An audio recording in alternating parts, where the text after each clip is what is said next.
Thank God singing was not one of the asks this evening.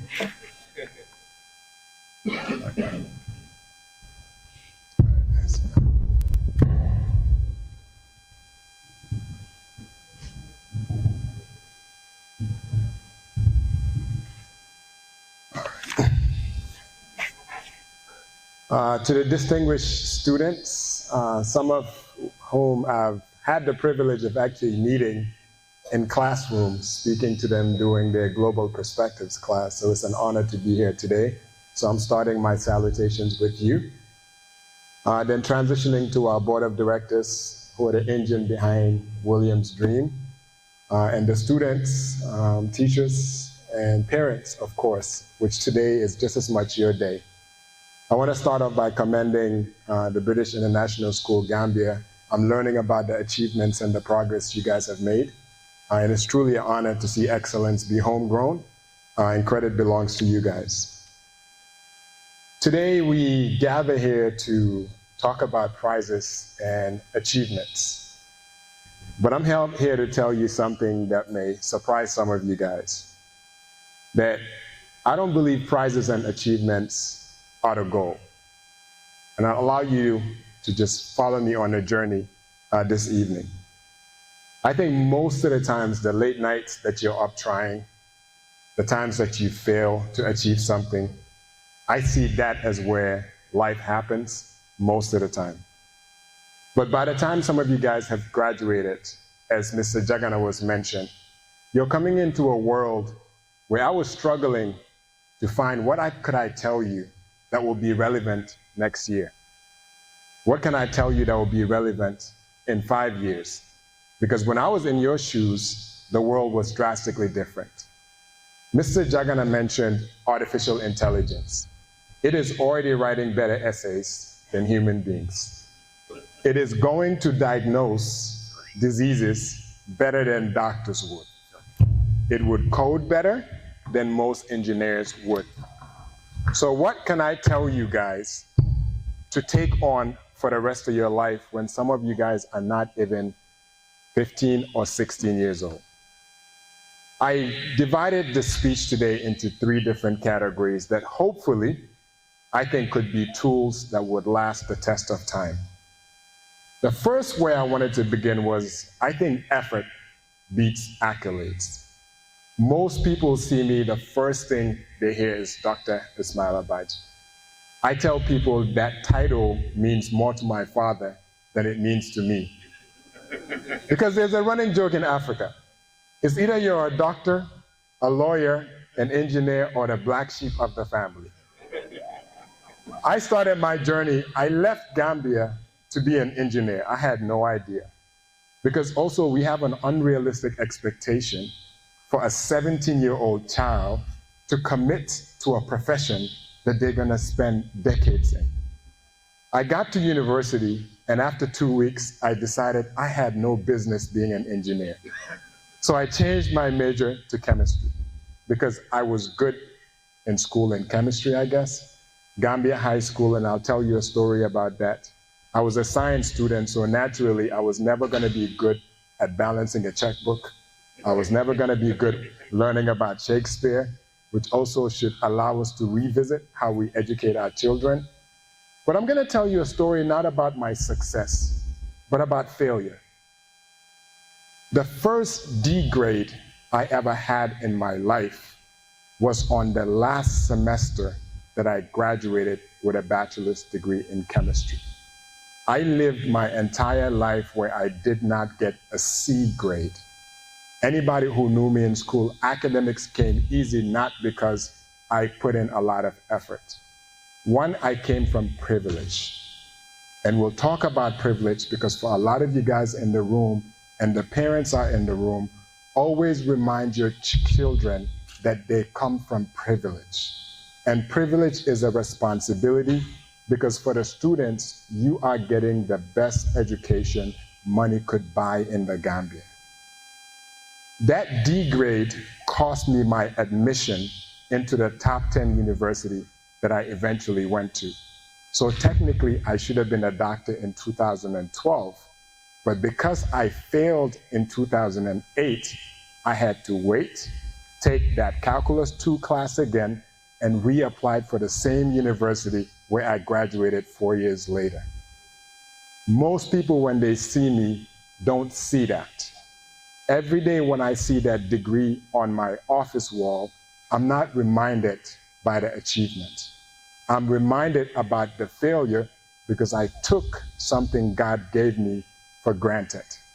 And oftentimes in moments like that is when you find out who you truly are. So effort always means accolade.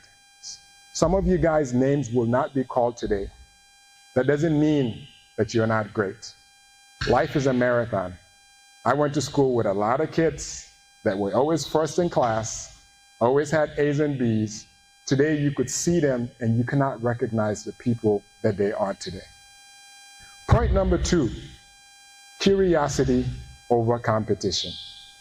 Life happens when you start asking why. I feel like even if you are a student, every single student in this room, God has already given you a gift. But for you to gift that gift to other people around you. The only way you find out what your gift is through curiosity. Ask why. Innovators is in Gambia because I asked why. Why is it normal for my grandmother, who was 56, to die from diabetes and hypertension? Because it took me being a doctor of pharmacy in the USA to realize that it is not normal for an African grandmother who should be telling stories to me and my children now to die from diabetes and hypertension when I was serving patients in America who were living to be 80 and 90 years old, where you see 4 generations. If you see our business model, what we're trying to do, the problems we're trying to solve, it started with a why. You have to be curious. Curiosity leads to your passion. And for you guys that are in an international school, I'll tell you a personal story. We grew up in international schools because my father was a diplomat. So I know what it's like being an expat child in an international school. My family, when they moved to Gambia, went to the international schools and private schools.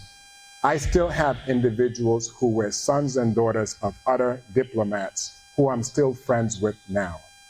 Those people are also now doctors, lawyers, engineers. So don't take for granted the level of collaborative atmosphere that you guys have to leverage on. So always be curious. Ask why.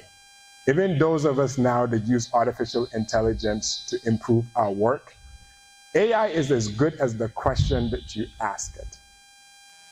So most people that ask bad questions to AI get bad answers from AI. So it just goes to show you that you have to be curious. That's where you find your passion. Efforts over accolades. Curiosity over competition. The final part I'm going to talk about is what I love the most. Kindness as your competitive advantage. The world has enough smart people. The world has enough ambitious people. I'm one of them. The world needs more kindness. When I talk about machine learning, when I talk about AI, I always mention AI could never make a human being feel the way I could make a human being feel as a healthcare professional, where in our local context in the Gambia, it ends with prayers.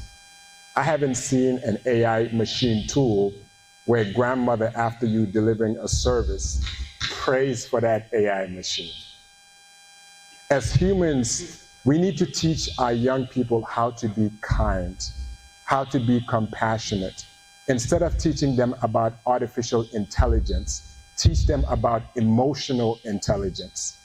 Teach them about psychological safety, because those are some of the tools, skills that are usually soft skills, that it starts from home, but it gives you the foundation where even if I left today to go be a carpenter like Uncle Tuff, which I really should consider doing some days, I'm going to take the same elements of curiosity.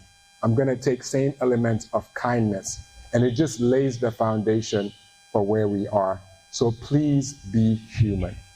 Those are some of the skills where, be it 2025, be it 2035, any human being who is kind and compassionate has the ability to thrive in society.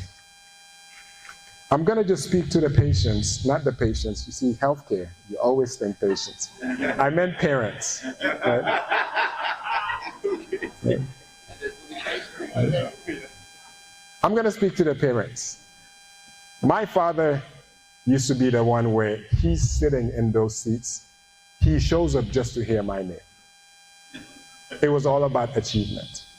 His love language was ambition. Sometimes I wish his love language was listening. I wish sometimes his love language was not showing up for the prize, but showing up just to see how am I progressing as a human being. Education is an investment. But for parents, I need you to understand that your children are gifted. They may not find their gift now, but they will find their gift because it's a marathon. Some people are late bloomers. Some people are early bloomers. So even if your child's name is not called today, when you go home, give them a pat on the back for the many times that they tried and keep on trying. But as I mentioned in the beginning, remind them of their privilege. I am doing what I'm doing in Gambia because I saw my privilege as a responsibility to give back. My father took me out of private school and sent me to Gambia High for high school to teach me about life.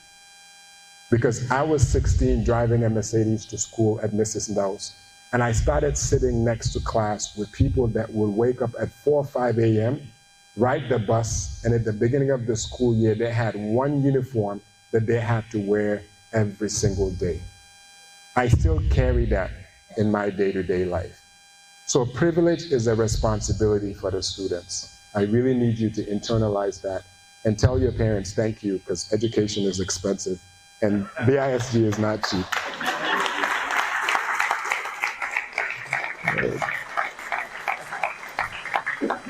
I'm a big fan of proverbs, so I found a proverb that I feel was apt for this moment. It's an African proverb, so bear with me.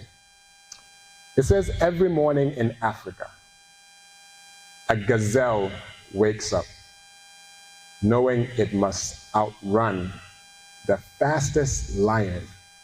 If not, it will be eaten. But every morning, a lion wakes up knowing that it must outrun the slowest gazelle. If not, it will starve to death. So I want you guys to see yourself as, it does not matter if you're a lion or a gazelle. When that sun is up, you better be ready to run, because your survival will depend on it. Closing remarks. Where I started, that's the one thing I want you to go home with. I'm going to remind you of that. The world has enough intelligent people. Kindness is currency. Curiosity leads to discovery. Be persistent, and most important, be human and stay human. I thank you guys for your kind attention. Thank you.